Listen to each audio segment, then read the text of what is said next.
Move on to motion G. I'm going to ask the Vice President to chair this particular motion, as I plan to second it.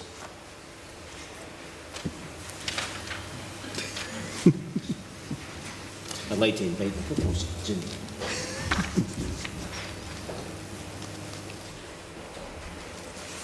I think we can all agree that we now live in an era of really rapid change.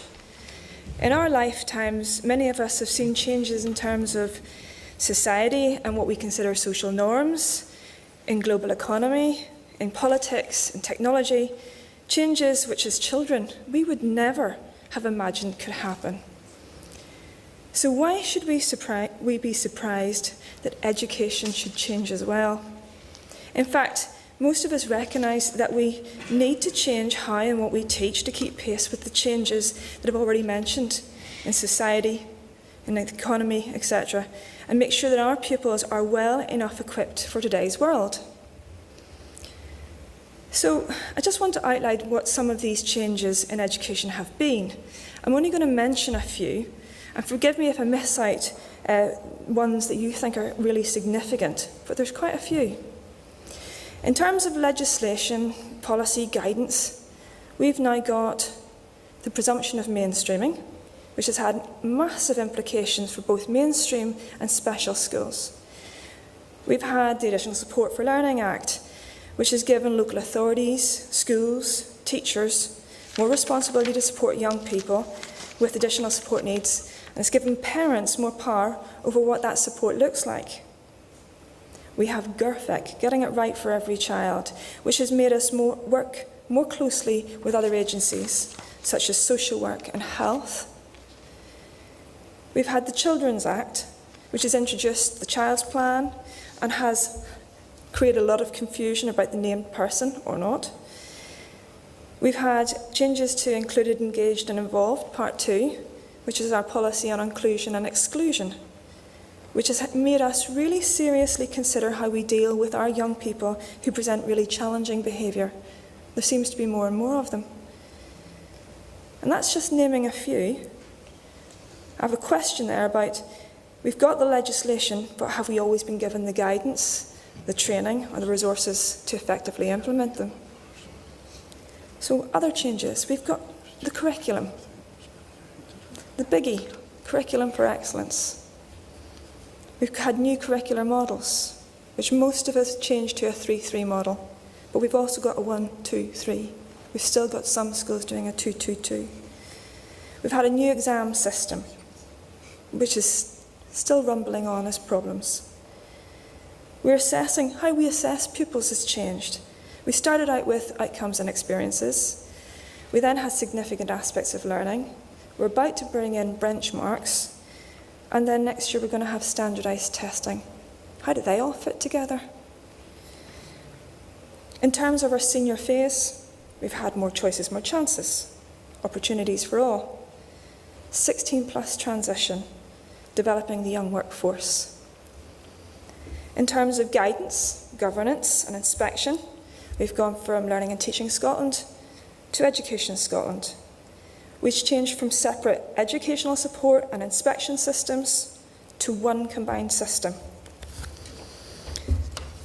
We've even changed the inspection model that we use. We now have how good is our schools for, and the process is being considered change. All of these changes, and I've just named a few, you could mention loads more. All of these changes have happened in a climate of savings, teacher shortages, massive workload issues, lots of leadership change, that's national level, local government level, within education departments, at local level and within the schools. So when you list all those changes, do we really need to ask why we have teacher recruitment and retention problems? So here's the big question. Although we know all improvement in our system, our educational system as well, involves change, we seriously need to ask ourselves, does all change involve improvement? Here's two shocking headlines. from the beginning and the end of last year, 2016.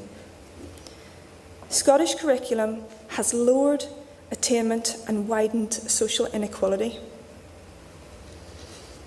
And at the end of last year, Scottish education system records worst ever ratings for maths, reading and science. So my question remains, has all this change that we've seen brought about improvement? In some areas it might have, and we can even recognise what they are, but how would we know which change has resulted in improvement and which has had negative effects? We've had so many overlapping changes across every aspect of the educational system. How can we measure the performance of any individual change?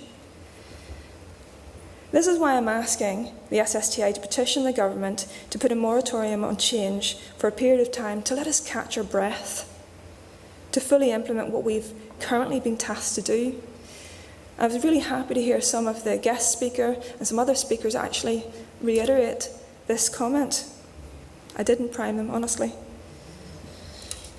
I don't mean to stop the changes that we're currently in the process of making around the national qualifications. We have to sort of see that through whichever way that's going to go. But I don't want them to pile on any more changes. So please give us the time to do what we train to do, what we want to do, what our pupils need us to do. Give us the time to teach. College, please support this motion.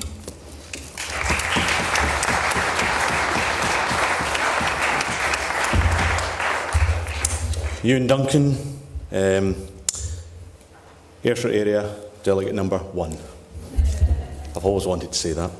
I'm going to be brief, as I think I said plenty about this already today. However, there are a few points I would like to add. Firstly, while the waterfall of educational policy continues to fall and adults in schools find themselves saturated by it, the young people we teach simply come to school every day hoping to be engaged. Sarah Dargy reminded us earlier that in recent years vast amounts of energy have been expended in valuable things which really shouldn't have taken up quite so much time and effort. That the SQA in Education Scotland have been able to delete tens of thousands of pages from their websites tells us that there is a vast amount of overload in the system. Perhaps we're tired about hearing about initiative fatigue, about transformational change, about all the bureaucracy that's still distracting us from really making a difference. There are so many needs for innovation, but there's also a deafening amount of background noise. Schools need to be driven by what is right for the children, not by the latest initiative or by knee-jerk reactions. One thing I'm sure of, testing and data collection sure sucks the fun out of teaching for everybody. We need to focus on a few things and do them very well, and 4 I can think of are capacity building. To survive and thrive, teachers need time and training. Collaborative efforts. One of the features of CFE and other recent changes has been time wasted through lack of time to collaborate. Synergy is not a big enough feature of what we do. Why? Because we need time and training to work together. Pedagogy. Teachers are learners too. We can all be better teachers, but we need time and training to hear about the latest thinking, to observe one another, and to learn how to be better. And fourthly, here's a new word, Paul Cochrane likes new words, systemness. That's the way that the complex structures in schools can work harmoniously together, with each part working together towards a shared vision, doing their part to make it work, which takes time and training. In my job, I'm an RMPS teacher. There's another one in the room. On the 31st of October 1517, Martin Luther nailed his 95 Theses to All Saints' Church door in Wittenberg, thereby starting the Reformation of the Christian Church. 500 years later, in 2017, the Education Secretary is looking for another Reformation, this time in education. I hope that the Reformation he envisages will not be argued and fought over for centuries.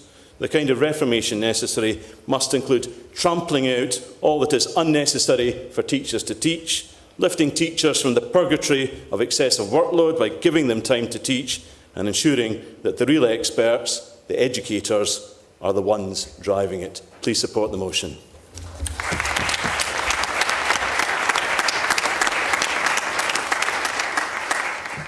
Well No contributions for the floor? Nope. No. Move to the vote then. Those in favour? Those against? Abstentions? Is that 3? Name call. Name call.